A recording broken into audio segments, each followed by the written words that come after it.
야, 아주머니! 늙은 게 뭘 안다고 나서요? 당신 같은 사람은 그냥 밥이나 팔아요. 알겠어요?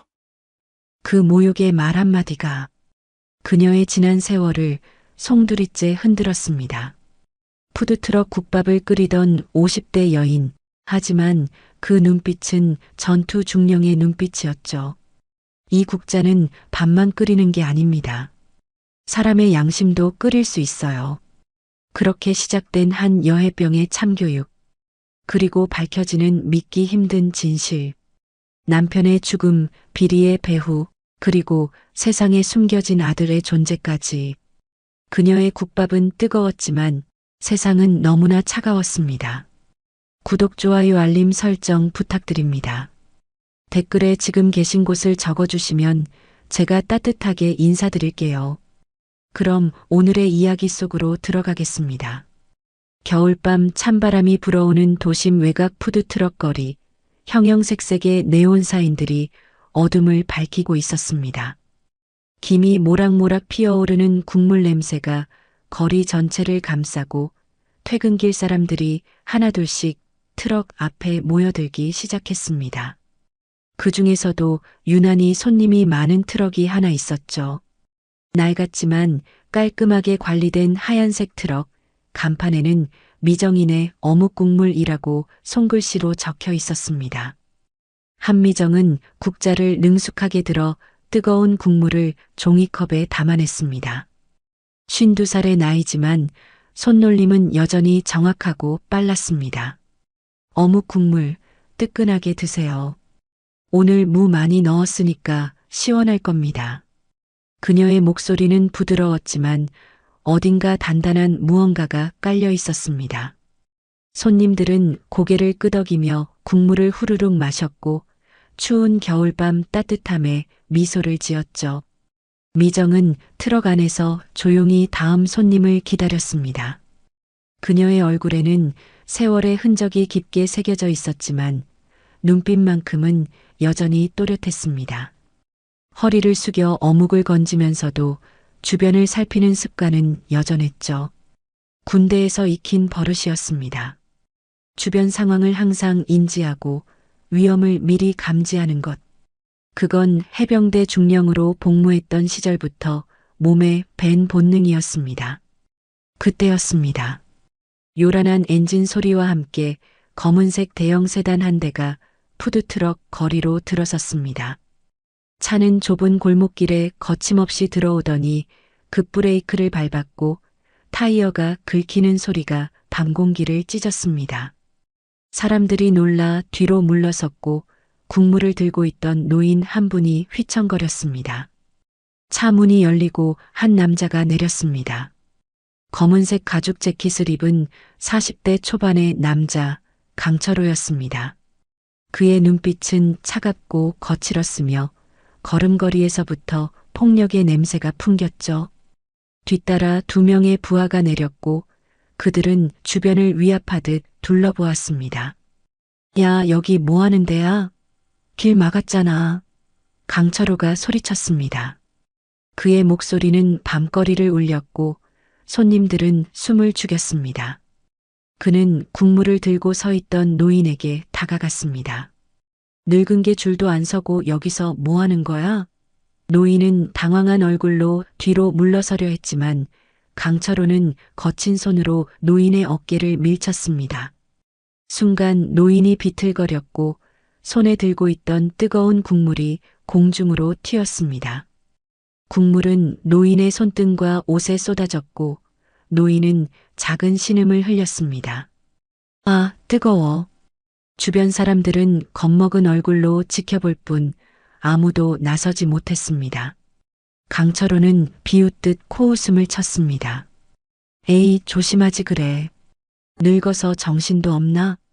미정의 손이 멈췄습니다. 그녀는 국자를 천천히 내려놓고 트럭 밖으로 나왔습니다. 그녀의 발걸음은 조용했지만 무게가 실려 있었습니다.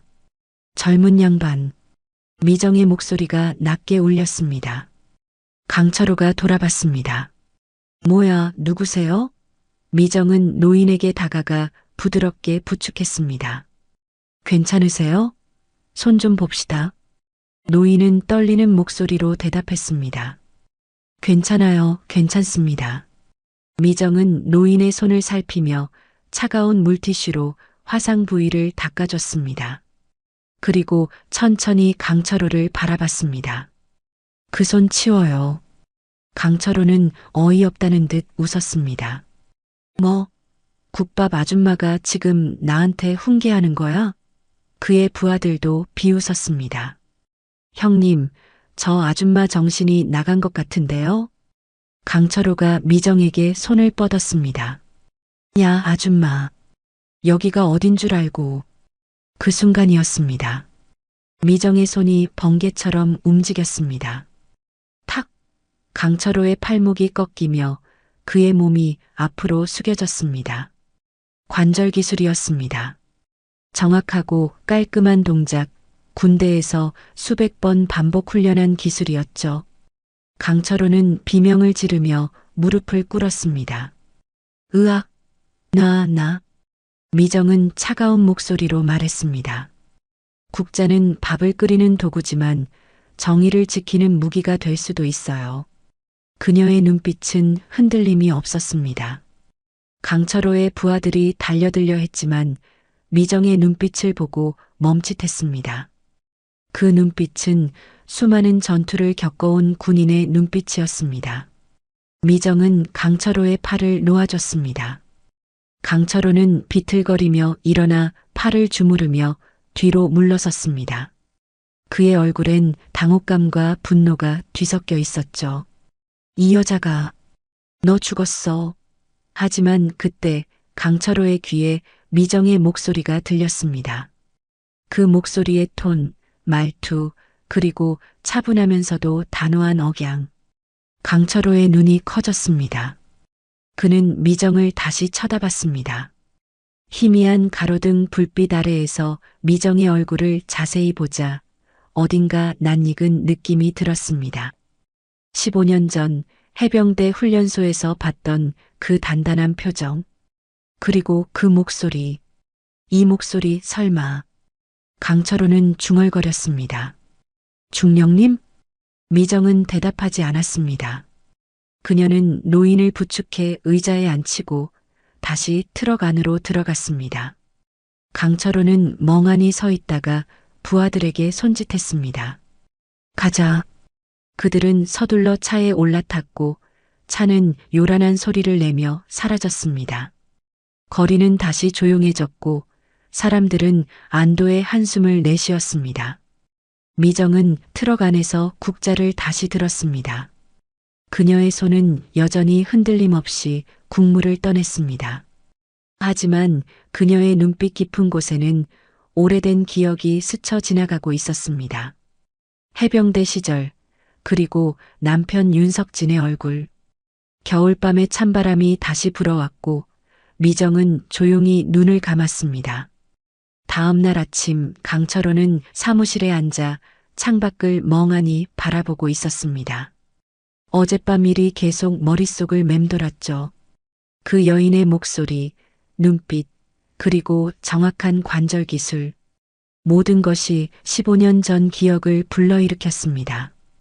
강철호는 책상 서랍을 열고 오래된 사진 한 장을 깨냈습니다. 해병대 시절 단체 사진, 그 속에는 젊은 시절의 자신과 윤석진 대위가 서 있었습니다. 문이 열리고 부하가 들어왔습니다. 형님, 어젯밤 그 여자 어떻게 할까요? 강철호는 사진을 천천히 서랍에 넣으며 말했습니다. 손대지 마. 절대로. 부하는 의아한 표정을 지었습니다. 형님이 당하셨는데요?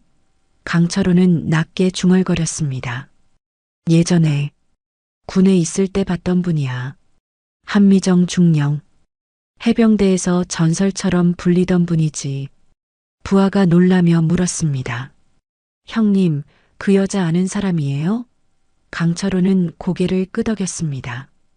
그분 남편이 내 상관이었어. 윤석진 대위님. 그의 목소리가 떨렸습니다. 15년 전 작전에서 대위님은 돌아가셨고 난 살아남았지. 부하는 조심스럽게 물었습니다. 그게 무슨... 강철호는 손을 저었습니다. 나가봐. 혼자 있고 싶어. 한편 푸드트럭 거리관리사무소에서 오상진은 서류를 정리하고 있었습니다. 사무소 문이 열리고 한 상인이 들어왔습니다. 소장님, 어젯밤에 미정 씨가 조폭 두목을 제압했대요. 오상진의 얼굴이 굳었습니다. 뭐, 소란 피우지 말라고 했잖아. 거래처가 불편해하면 우리 다 힘들어진다고. 상인은 당황했습니다. 하지만 노인을 도와준 거잖아요. 오상진은 차갑게 말했습니다. 그래도 문제는 문제야. 조심하라고 전해. 상인이 나가자마자 강철호가 사무소로 들어왔습니다. 오상진은 놀라 자리에서 일어났습니다. 철호 씨, 어쩐 일이세요? 강철호는 소파에 앉으며 낮은 목소리로 말했습니다. 형님, 어젯밤 일. 그냥 우연이 아닙니다. 오상진은 긴장한 표정을 지었습니다. 무슨 뜻이죠? 강철호는 창밖의 푸드트럭을 바라보며 말했습니다. 그 여인은 제 옛 상관의 아내입니다. 해병대 윤석진 대위의 부인. 윤석진이라는 이름을 듣는 순간 오상진의 얼굴이 창백해졌습니다. 그는 책상 모서리를 움켜쥐었죠. 윤석진. 대위. 강철호는 오상진의 반응을 날카롭게 포착했습니다. 형님, 혹시 그 이름 아세요? 오상진은 급하게 고개를 저었습니다. 아니, 처음 듣는 이름인데. 하지만 그의 목소리는 떨리고 있었습니다. 강철호는 천천히 일어났습니다. 형님, 15년 전 바다독수리 13호 작전 기억하시죠? 형님이 납품하신 보급품을 싣고 우리가 작전에 나갔어요. 오상진의 이마에 땀이 맺혔습니다. 철호 씨, 그게 왜 갑자기... 강철호는 차갑게 말을 이었습니다. 그날 보급품 창고에서 폭발이 일어났어요. 윤석진 대위님이 그 폭발로 돌아가셨습니다. 침묵이 흘렀습니다. 오상진은 책상에 주저앉았습니다. 강철호는 계속 말했습니다. 형님, 저는 그날 현장에 있었어요. 대위님이 불타는 창고로 뛰어들어가는 걸 봤습니다. 안에 갇힌 병사들을 구하려고요. 저도 그중 한 명이었고요. 오상진은 떨리는 목소리로 말했습니다. 그건 사고였어. 누구도 예상 못한 일이었다고. 강철호는 주먹을 쥐었습니다. 사고요? 조사보고서에는 부실 보급품 때문이라고 나왔어요. 형님 회사 이름도 거기 적혀 있었고요. 오상진은 급하게 말했습니다. 그건 내 잘못이 아니야. 하청업체 문제였어. 나도 몰랐다고. 강철호는 냉소를 띄었습니다. 그래서 형님은 벌금만 내고 끝났죠. 반면 대위님은 돌아가셨고 저는 평생 죄책감에 시달리고 있습니다. 오상진은 일어나 강철호를 붙잡았습니다. 철호 씨, 제발 이 일은 조용히 넘어가자. 이미 끝난 일이야. 강철호는 그의 손을 뿌리쳤습니다. 끝난 일이라고요? 중령님한테는 아직도 진행 중인 일입니다. 오상진의 얼굴이 일그러졌습니다. 야, 강철호. 너 지금 나 협박하는 거야? 강철호는 문을 향해 걸어가며 말했습니다.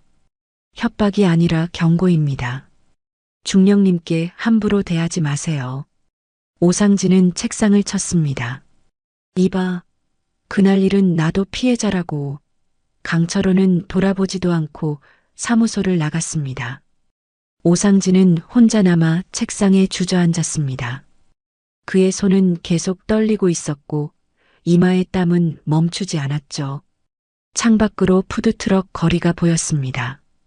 미정은 여전히 국자를 들고 손님들을 맞고 있었습니다. 오상진은 그녀를 바라보며 중얼거렸습니다. 한미정, 윤석진의 부인이라고? 그의 눈빛에는 두려움이 가득했습니다. 그는 서랍을 열고 낡은 서류철을 꺼냈습니다. 바다독수리 13호 작전 군납 계약서라고 적힌 표지가 보였죠. 그는 서류를 움켜쥐며 이를 갈았습니다. 이게 문제가 되면 안 돼. 절대로. 그날 저녁 강철호는 혼자 술잔을 기울이고 있었습니다.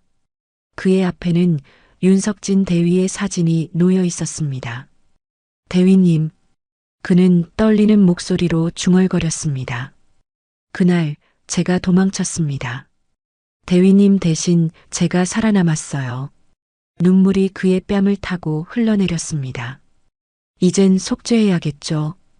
중령님을 지키는 것으로. 그러나 그때 그의 휴대폰이 울렸습니다. 오상진이었습니다. 철호 씨, 내일 사무소로 와. 우리 할 얘기가 있어. 목소리는 차갑고 위협적이었습니다. 강철호는 전화를 끊고 주먹을 쥐었습니다. 그는 알고 있었습니다. 오상진이 자신의 약점을 알고 있다는 것을, 그날의 진실, 자신이 숨겨온 비밀을 말이죠. 밤하늘에는 별이 총총히 빛나고 있었습니다. 푸드트럭 거리에서는 미정이 마지막 손님을 보내고 있었습니다.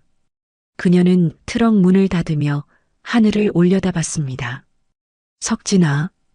그녀는 조용히 남편의 이름을 불렀습니다. 겨울밤 찬바람이 불어왔고 거리는 고요해졌습니다. 15년 전 해병대 작전 바다독수리 13호가 시작되던 날이었습니다. 젊은 강철호 병장은 윤석진 대위의 지휘 아래 있었죠. 새벽 5시 병사들은 보급품을 실은 트럭에 올랐습니다.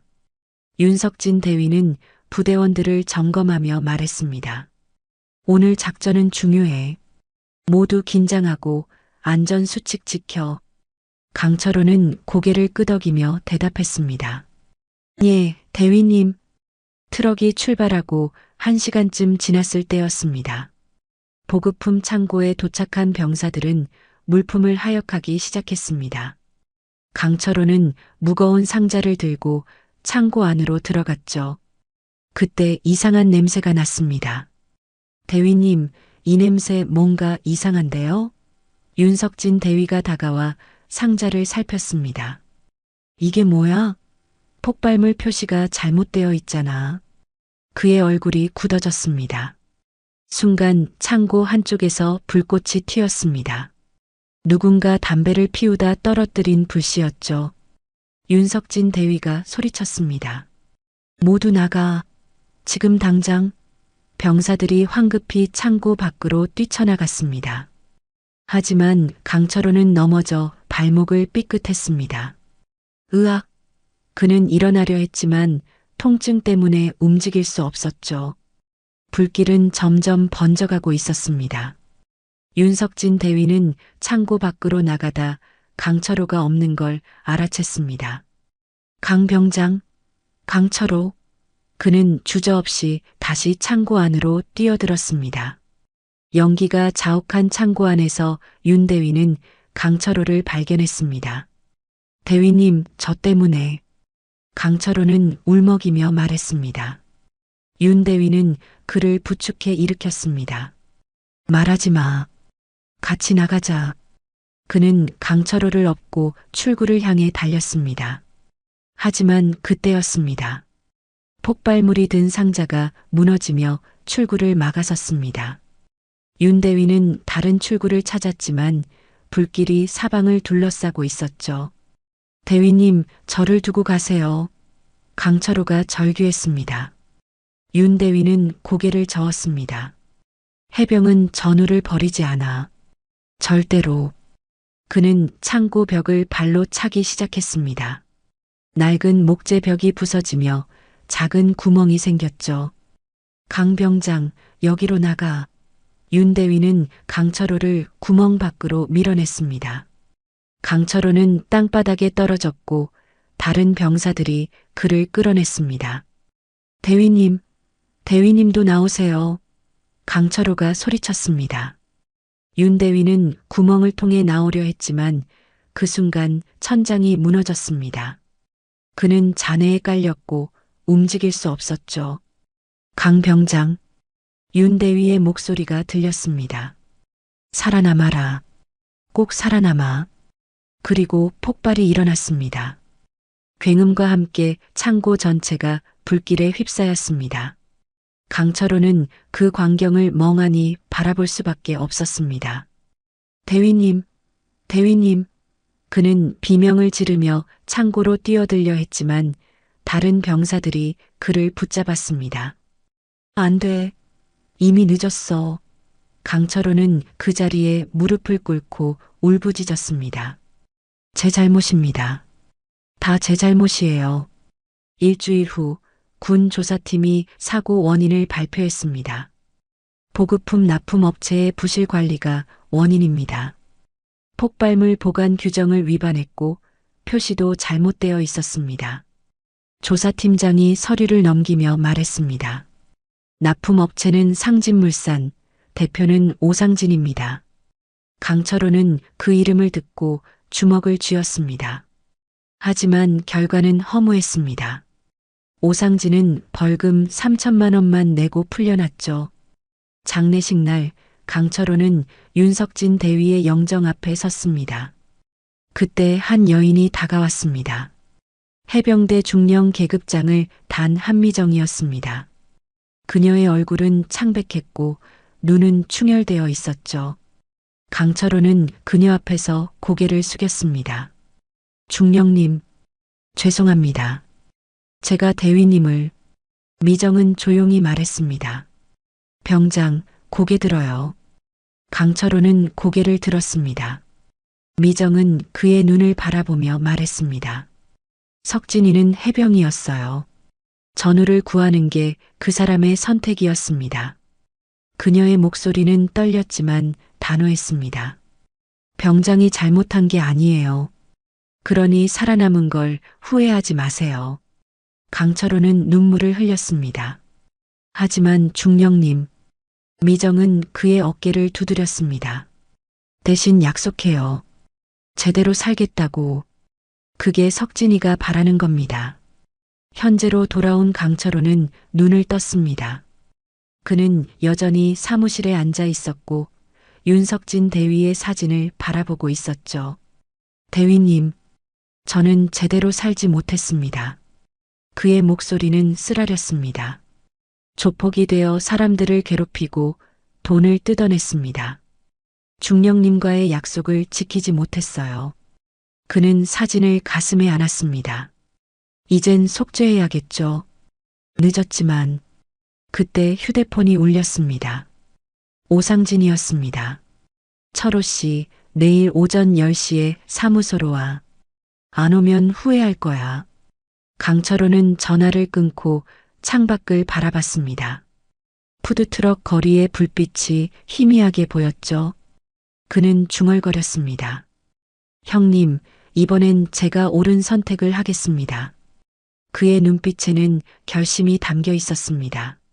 한편 오상진은 사무소에서 낡은 파일을 꺼내보고 있었습니다. 바다독수리 13호 작전 관련 서류들이었죠. 그는 그중 한 장을 집어들었습니다.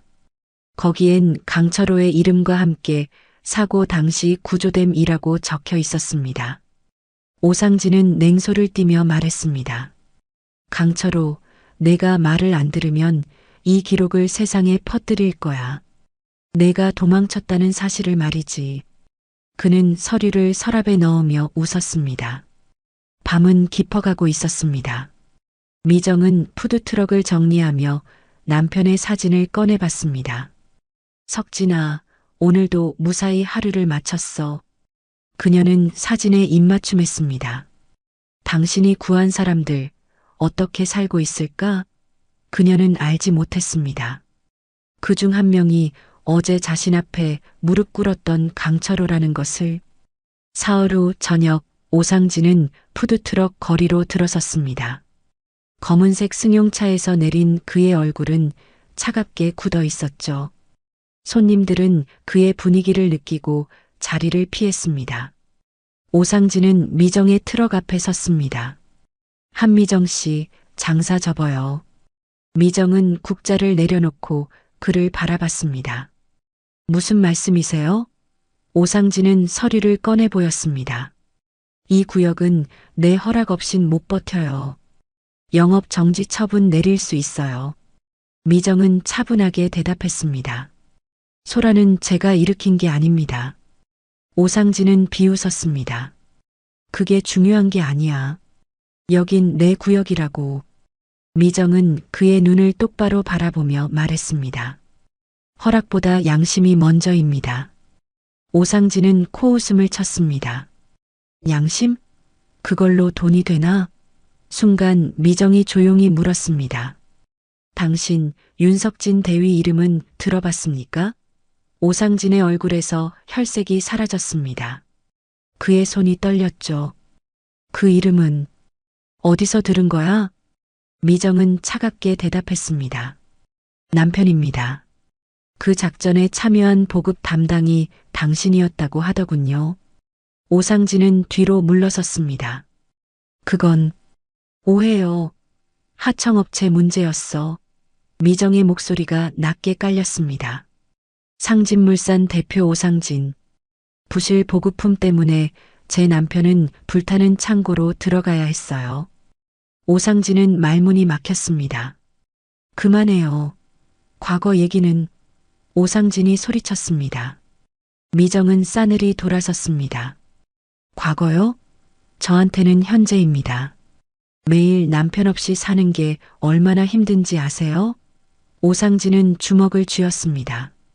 그건 제 잘못이 아니에요. 미정은 트럭으로 걸어가며 말했습니다. 진실은 숨겨도 냄새가 납니다.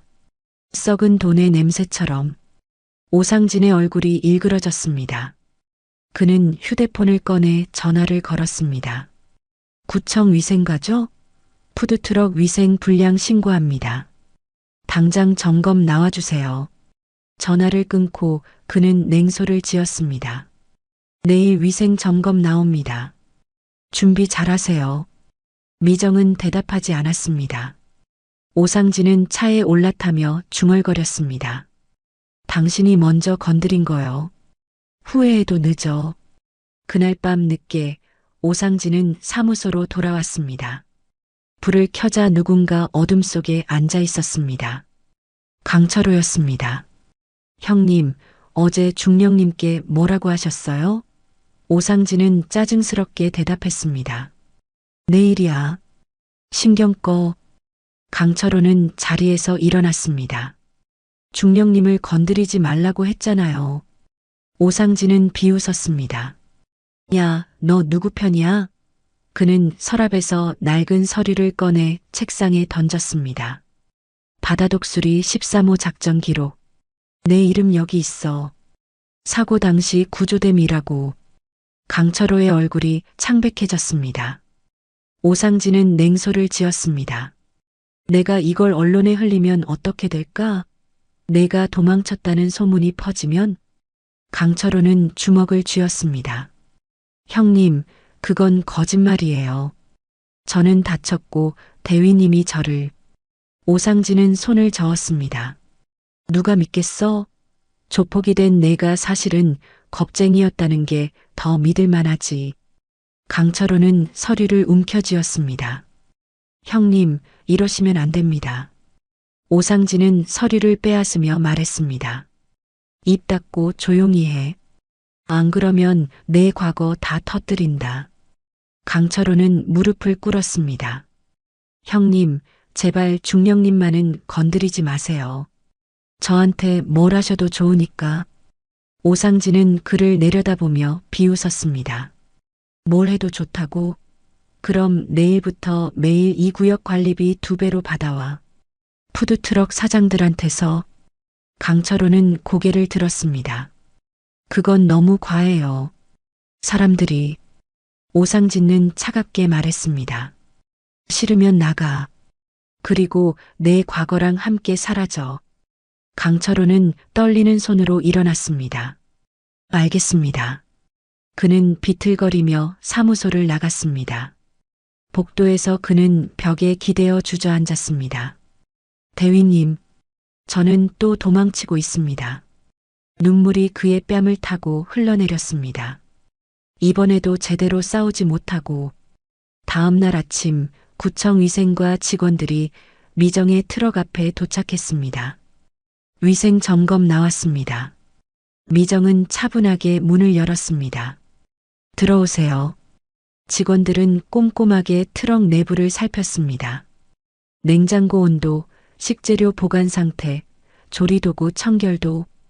오상진은 멀리서 팔짱을 끼고 지켜봤습니다. 뭐라도 하나 걸리겠지. 하지만 1시간 후 직원들은 고개를 저었습니다. 이상 없습니다. 오히려 모범 사례네요.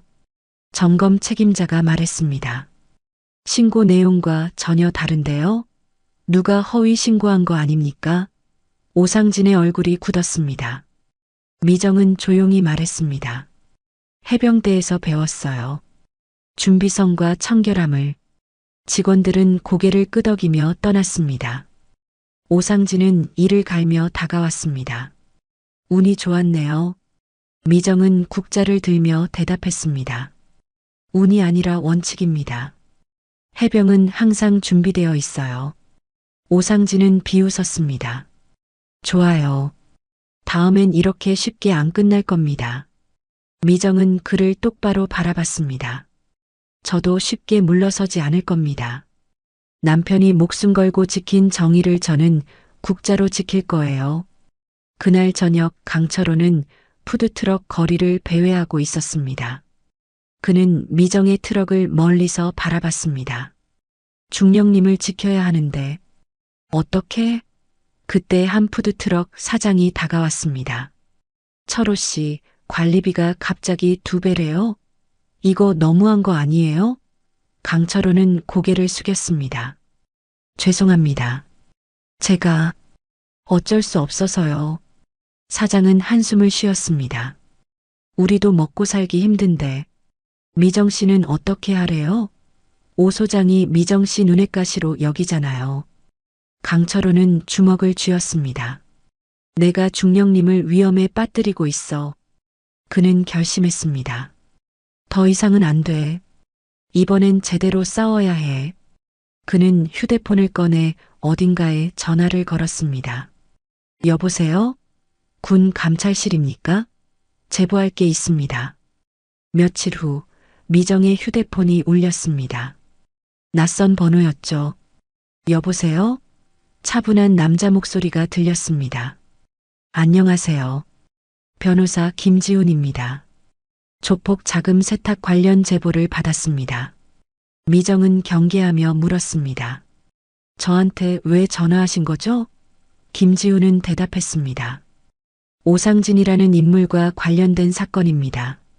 직접 만나 뵙고 싶습니다. 1시간 후 김지훈은 푸드트럭 앞에 나타났습니다.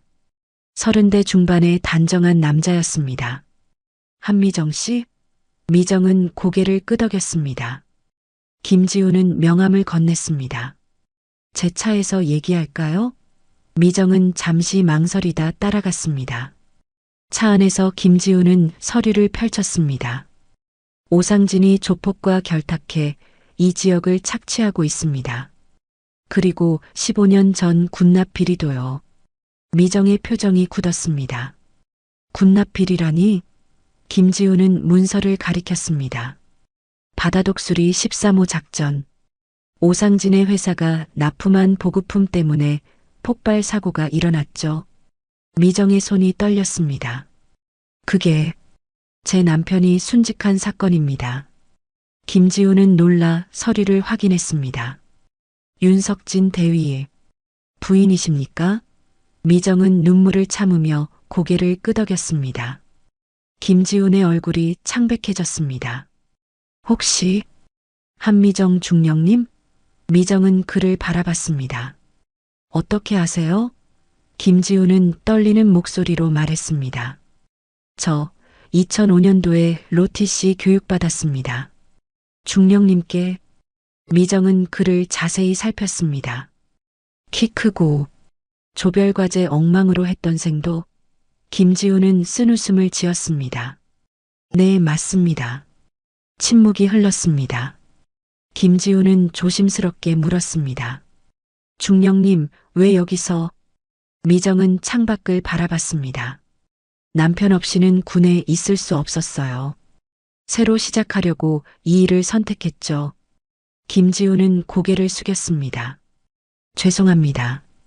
미정은 손을 저었습니다. 이제 옛날 일이에요. 그보다 왜 절 찾았죠?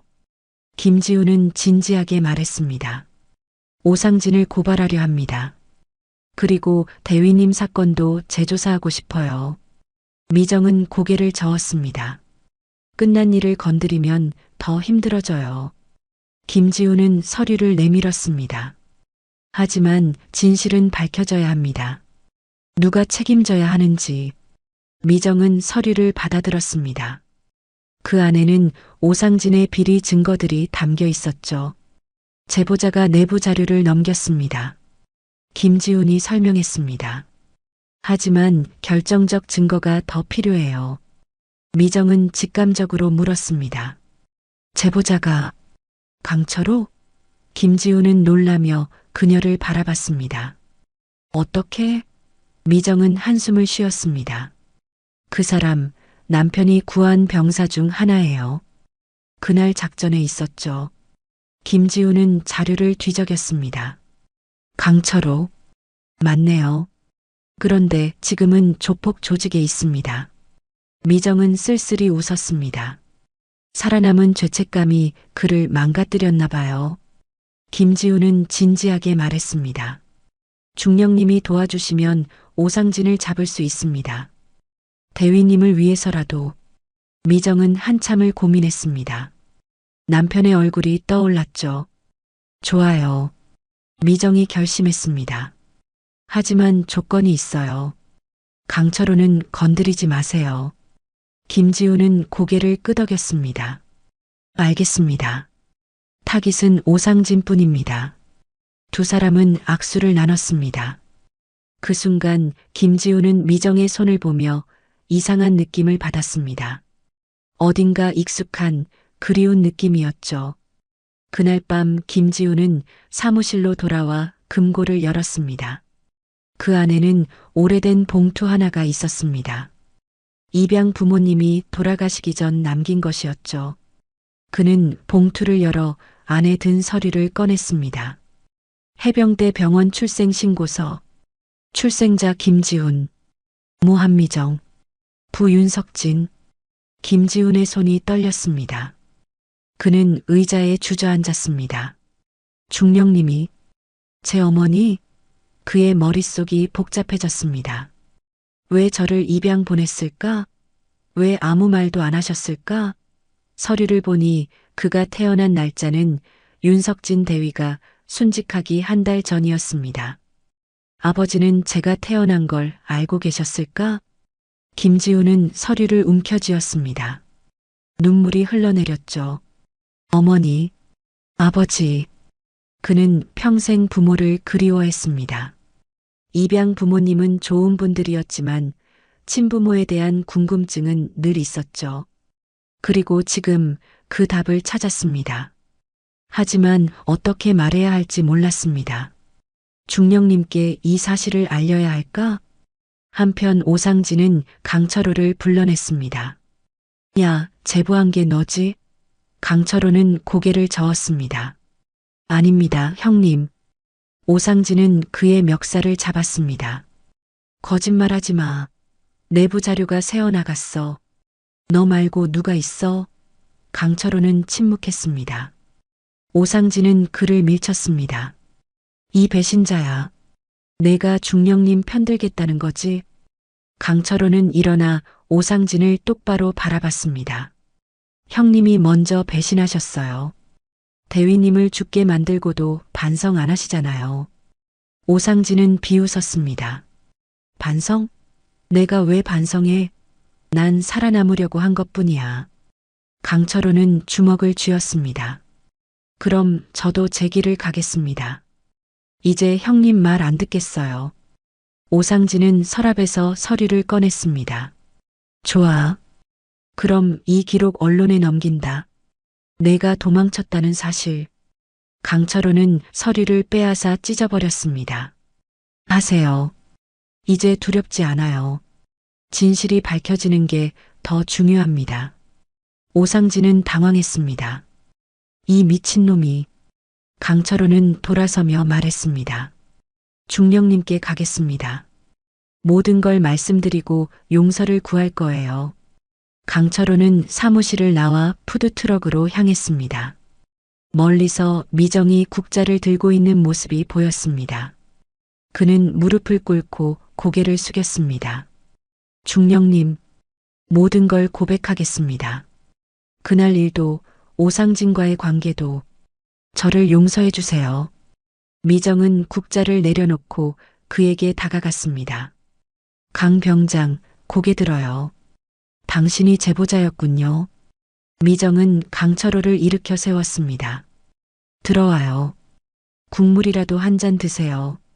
강철호는 떨리는 손으로 종이컵을 받았습니다. 미정은 조용히 물었습니다. 그날 일 다 말해줄래요? 진짜 무슨 일이 있었는지. 강철호는 눈물을 흘리며 고백하기 시작했습니다. 제가 창고에 갇혔을 때 대위님이 다시 들어오셨어요. 저를 구하려고. 알고 있어요. 미정은 조용히 말했습니다. 남편은 그런 사람이었죠. 전우를 버리지 않는. 강철호는 고개를 숙였습니다. 제 때문에 돌아가셨어요. 제가 조심했더라면. 미정은 그의 어깨를 두드렸습니다. 당신 잘못이 아니에요. 부실한 보급품이 문제였죠. 오상진의 잘못입니다. 강철호는 주먹을 쥐었습니다. 그래서 제보했어요. 더 이상 그 사람 밑에서 일할 수 없었습니다. 미정은 물었습니다. 증거가 더 있나요? 강철호는 고개를 끄덕이며 USB를 꺼냈습니다. 여기 오상진이 조폭들과 거래한 녹취록이 있어요. 그리고 당시 군납 계약서 사본도요. 미정은 USB를 받아들었습니다. 이걸 김지훈 변호사에게 넘겨야겠어요. 강철호는 놀라며 물었습니다. 중령님, 김 변호사 아세요? 오늘 만났어요. 미정이 대답했습니다. 우연히도 그 사람, 내가 가르쳤던 로티씨 생도였더군요. 강철호는 고개를 끄덕였습니다. 그럼 믿을 수 있는 사람이네요. 미정은 하늘을 올려다봤습니다. 석진아, 드디어 진실을 밝힐 수 있을 것 같아. 그녀의 눈에서 눈물이 흘러내렸습니다. 다음 날 아침 김지우는 사무실에서 USB를 확인하고 있었습니다. 녹취록에는 오상진의 목소리가 선명하게 담겨 있었죠. 그 작전, 우리 납품품 때문에 터졌다고. 하지만 아무도 모를 거야. 서류는 다 조작했으니까. 그리고 강철호의 목소리가 이어졌습니다. 형님, 그래도 사람이 죽었는데. 오상진이 차갑게 대답했습니다. 군인은 원래 죽을 각오하고 있는 거 아니야? 김지우는 주먹을 쥐었습니다. 이 인간이. 그는 계속 파일을 확인했습니다. 군납 계약서에는 오상진의 서명과 함께 부실 자재 내역이 적혀 있었습니다. 폭발물 보관 용기가 규격 미달이었고 안전 장치도 없었죠. 이것만 있으면 기소할 수 있어. 김지우는 휴대폰을 들어 미정에게 전화를 걸었습니다. 중령님, 증거 확인했습니다. 충분해요. 김지훈의 목소리는 떨렸습니다. 이제 경찰에 고발하겠습니다. 미정은 잠시 침묵하다 말했습니다. 지훈 씨, 오늘 저녁에 한번 만날 수 있을까요? 할 얘기가 있어요. 김지훈은 심장이 빠르게 뛰었습니다. 할 얘기? 혹시? 그는 대답했습니다. 네, 중령님. 몇 시에 뵐까요? 저녁이 되자 김지훈은 푸드트럭 앞에 도착했습니다. 미정은 마지막 손님을 보내고 있었죠. 지훈 씨 왔어요? 김지훈은 고개를 끄덕이며 다가갔습니다. 미정은 트럭 문을 닫고 그와 마주 앉았습니다. 사실 당신한테 물어보고 싶은 게 있어요. 김지훈은 긴장했습니다. 말씀하세요. 미정은 낡은 사진 한 장을 꺼냈습니다. 2005년에 태어난 아이예요. 제 아들이었죠. 김지우는 사진을 받아들었습니다. 갓난아기의 얼굴이 보였습니다. 미정은 계속 말했습니다. 남편이 순직하기 한 달 전에 태어났어요.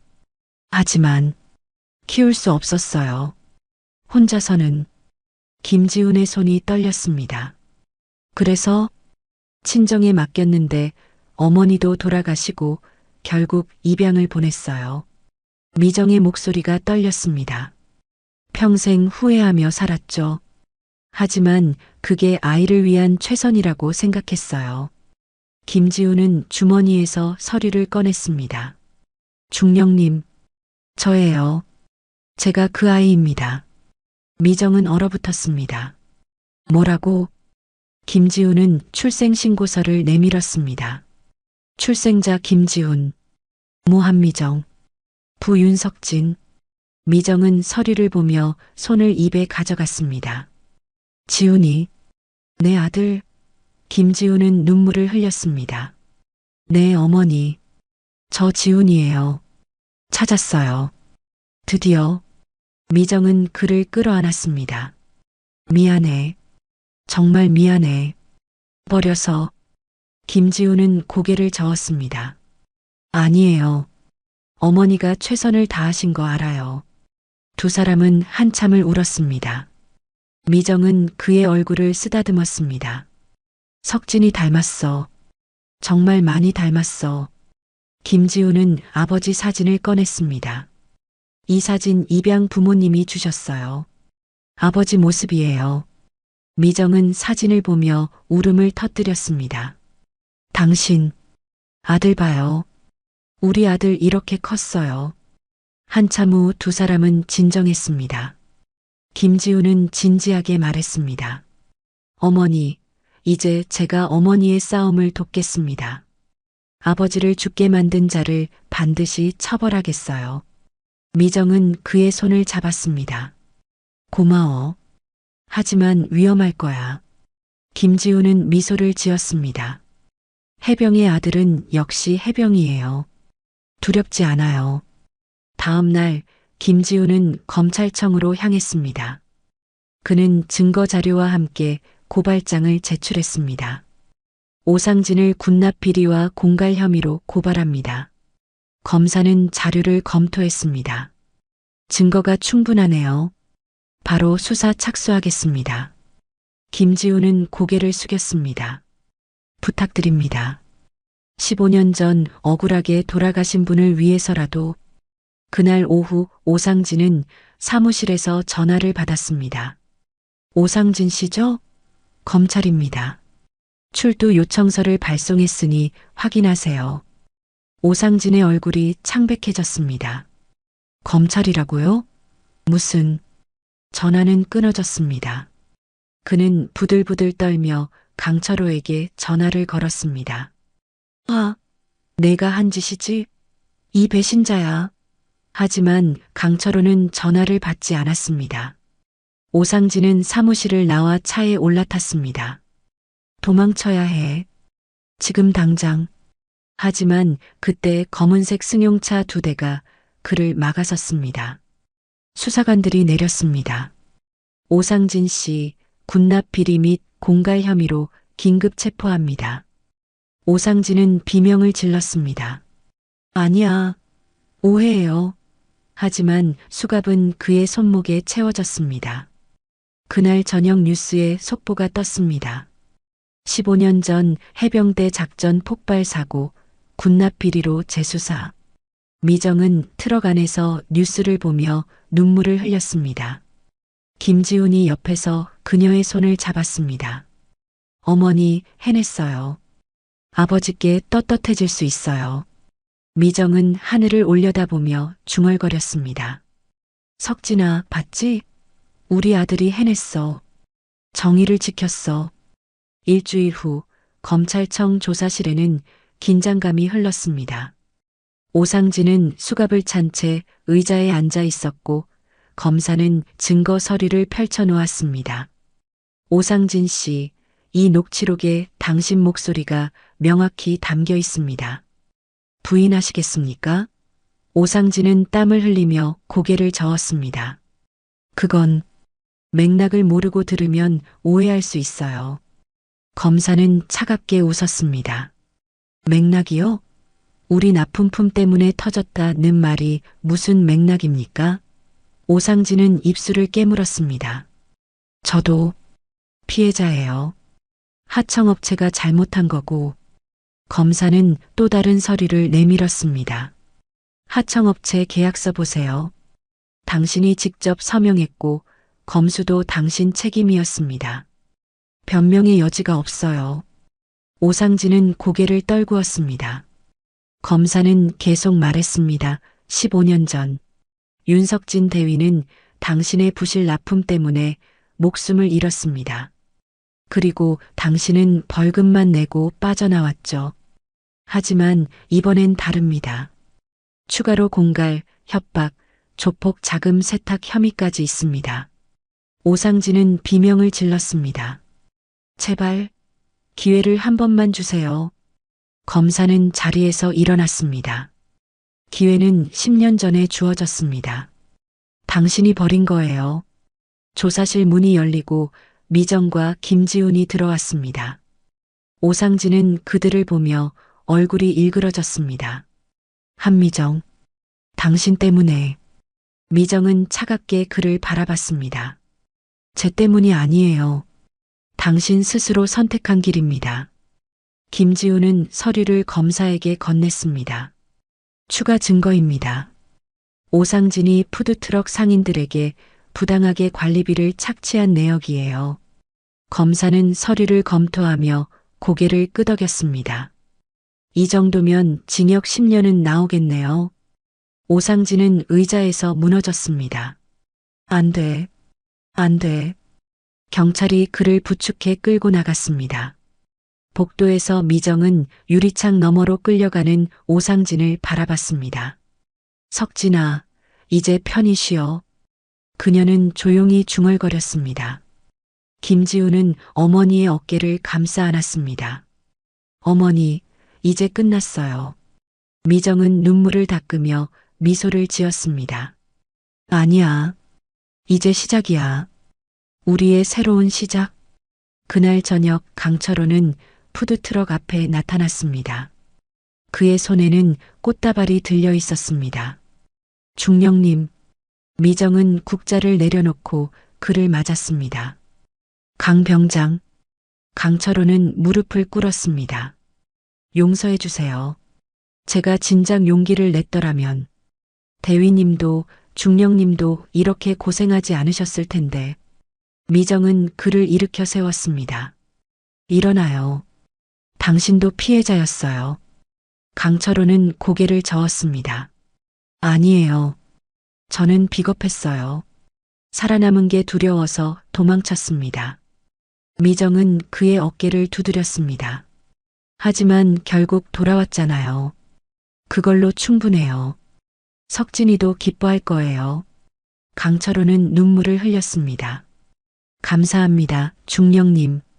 이제 저도 제대로 살겠습니다. 미정은 미소를 지었습니다. 약속해요. 다시는 어둠 속으로 가지 마세요. 강철호는 고개를 끄덕이며 떠났습니다. 김지훈이 다가와 물었습니다. 어머니, 괜찮으세요? 미정은 하늘을 올려다봤습니다. 응, 이제 정말 괜찮아. 다음 날 법원에서 오상진의 구속영장이 발부되었습니다. 기자들이 몰려들었고 뉴스는 이 사건을 대대적으로 보도했습니다.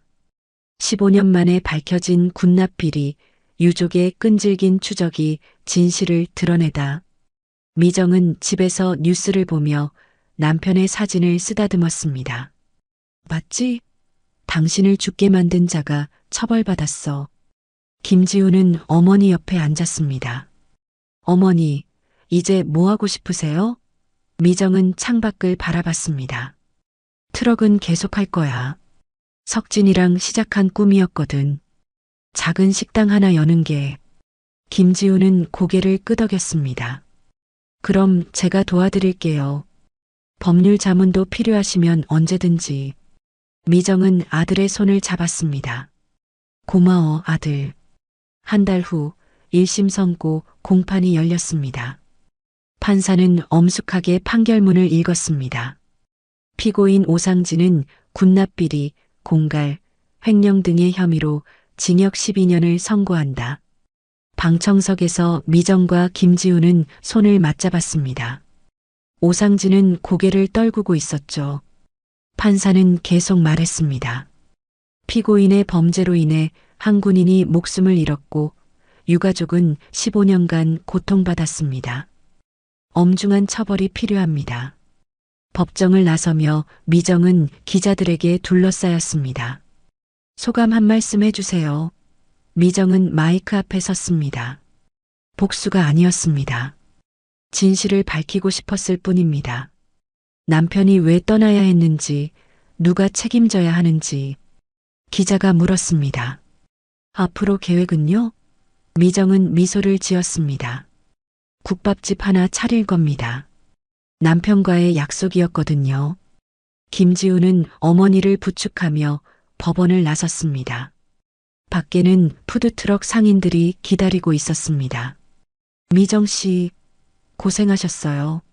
그들은 박수를 쳤습니다. 미정은 고개를 숙여 인사했습니다. 감사합니다. 여러분 덕분이에요. 강철호도 그곳에 있었습니다. 그는 멀리서 경례를 붙였고 미정은 답례했습니다. 그날 저녁 미정은 남편의 묘지를 찾았습니다. 김지훈도 함께였죠. 아버지. 김지훈은 처음으로 아버지 묘 앞에 섰습니다. 미정은 무릎을 꿇고 말했습니다. 석진아, 우리 아들 봐. 이렇게 훌륭하게 컸어. 변호사가 됐어. 김지훈도 무릎을 꿇었습니다. 아버지 뵙지는 못했지만 자랑스럽습니다. 아버지처럼 정의로운 사람이 되고 싶어요. 미정은 술을 따랐습니다. 석진아, 당신을 죽게 만든 자가 처벌받았어. 이제 편히 쉬어. 바람이 불어왔고 나무잎이 흔들렸습니다. 마치 대답하는 것처럼 김지우는 어머니의 손을 잡았습니다. 어머니 가요. 아버지도 이제 우리가 행복하길 바라실 거예요. 미정은 고개를 끄덕이며 일어났습니다. 돌아오는 길 김지우는 물었습니다. 어머니, 정말 국밥집 하실 거예요? 미정은 미소를 지었습니다. 응. 해병대식 국밥집. 이름은 한미정 국밥으로 할 거야. 김지우는 웃었습니다. 부제는요? 미정은 하늘을 올려다보며 말했습니다. 정의의 맛, 전우의 국물. 어때? 김지우는 엄지를 치켜 세웠습니다. 완벽해요, 어머니. 6개월 후 푸드트럭 거리에 새로운 간판이 걸렸습니다. 한미정 국밥 마이너스 정의의 맛, 전우의 국물 붉은 네온 사인이 밤거리를 환하게 밝혔죠. 개업 첫날 손님들이 줄을 섰습니다. 사장님, 드디어 가게 차리셨네요. 축하드려요. 미정은 국자를 들고 환하게 웃었습니다. 오늘은 다 서비스입니다. 김지우는 주방에서 어묵을 나르며 땀을 닦았습니다. 어머니, 해병대식 장사라는 게 이런 거군요. 미정은 국물을 퍼주며 대답했습니다. 밥은 뜨겁게, 마음은 더 뜨겁게. 그게 석진이가 말하던 거야. 손님들은 국밥을 먹으며 감탄했습니다. 이 맛 정말 특별해요. 미정은 남편 사진을 바라봤습니다. 석진아, 우리 약속 지켰어. 그때 낯익은 얼굴이 나타났습니다. 강철호였습니다. 그는 깔끔한 양복을 입고 있었죠. 중령님, 축하드립니다. 미정은 놀라며 물었습니다. 강 병장, 그 옷은? 강철호는 수줍게 웃었습니다. 정식 회사에 취직했어요. 이제 제대로 살겠습니다. 미정은 그의 손을 잡았습니다. 잘했어요. 국밥 한 그릇 드세요. 오늘은 제가 쏘는 겁니다.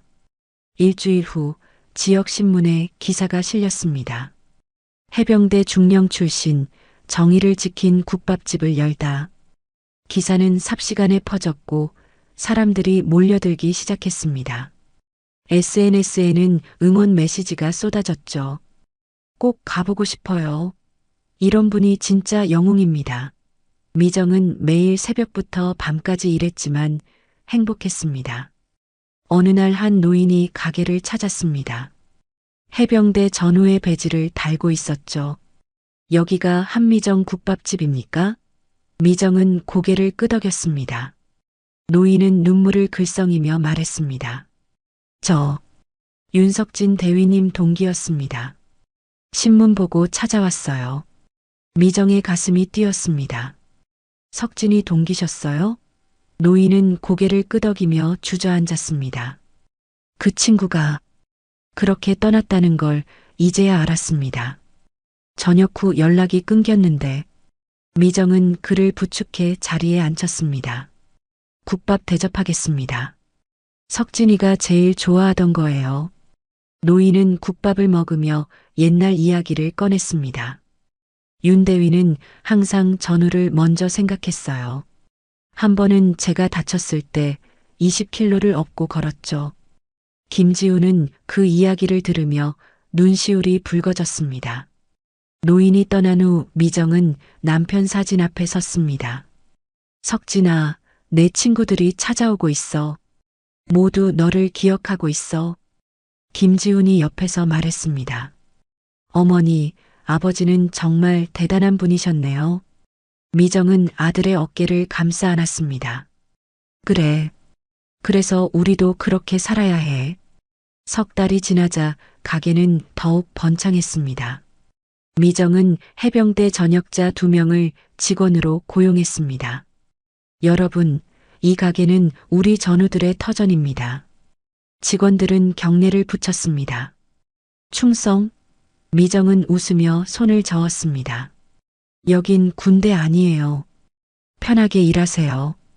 가게는 점점 해병대 전우들의 아지트가 되어갔습니다. 어느 토요일 밤 기자 한 명이 다시 찾아왔습니다. 인터뷰 하나만 더 할까요? 미정은 마지막 손님을 보내고 자리에 앉았습니다. 기자가 물었습니다. 이제 복수는 끝나셨나요?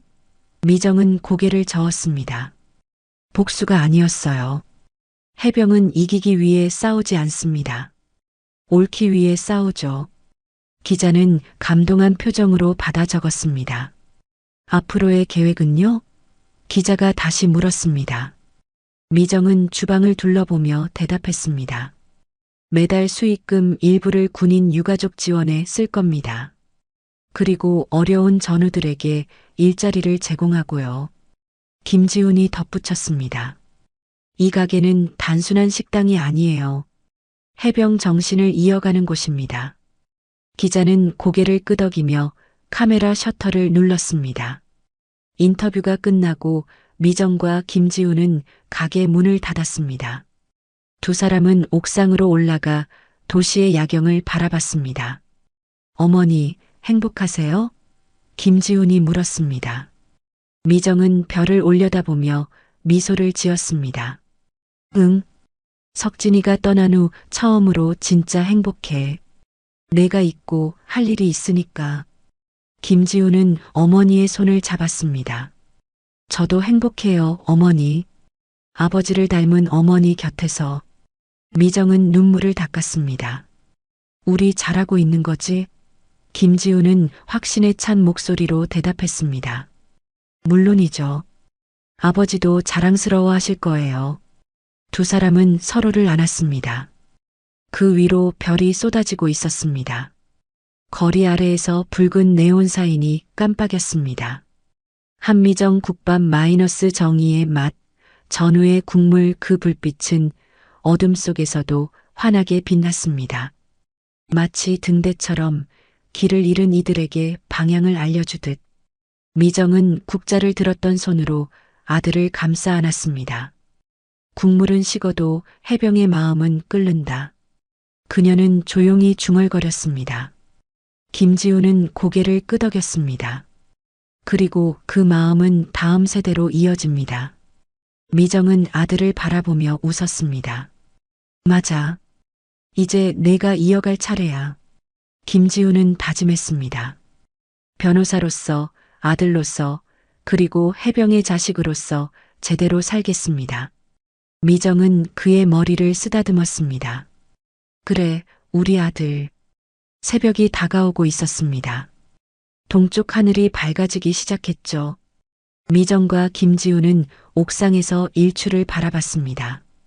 새로운 시작이네요. 김지훈이 말했습니다. 미정은 고개를 끄덕이며 대답했습니다. 매일이 새로운 시작이야. 그게 석진이가 가르쳐 준 거야. 포기하지 않고 계속 앞으로 나아가는 것. 해가 떠올랐습니다. 붉은 빛이 두 사람을 감싸 안았습니다. 미정은 하늘을 향해 경례를 붙였습니다. 석진아, 잘 보고 있지? 우리 잘하고 있어. 김지훈도 옆에서 경례를 붙였습니다. 아버지, 지켜봐 주세요. 아버지처럼 멋진 사람이 되겠습니다. 바람이 불어왔고 두 사람의 옷자락이 펄럭였습니다. 그날도 가게는 문을 열었습니다. 손님들이 하나둘 들어오기 시작했습니다. 미정은 국자를 들고 국물을 저었습니다. 어서 오세요. 오늘도 뜨끈한 국밥 드세요. 김지우는 앞치마를 두르고 서빙을 시작했습니다. 국밥집 안은 웃음소리와 따뜻한 김으로 가득 찼습니다. 이것이 한미정의 새로운 전투였습니다. 매일 사람들의 마음을 녹이는 전투. 그리고 이것이 진짜 참교육이었습니다. 달빛 인생사연 은감동 오디오북으로 인생사연과 공감 이야기를 전해드립니다. 구독과 좋아요로 더 많은 인생사연과 공감 이야기를 만나보세요. 지금 듣고 계신 장소를 댓글로 남겨주시면 제가 반갑게 인사드리겠습니다. 오늘도 함께 해주셔서 감사합니다.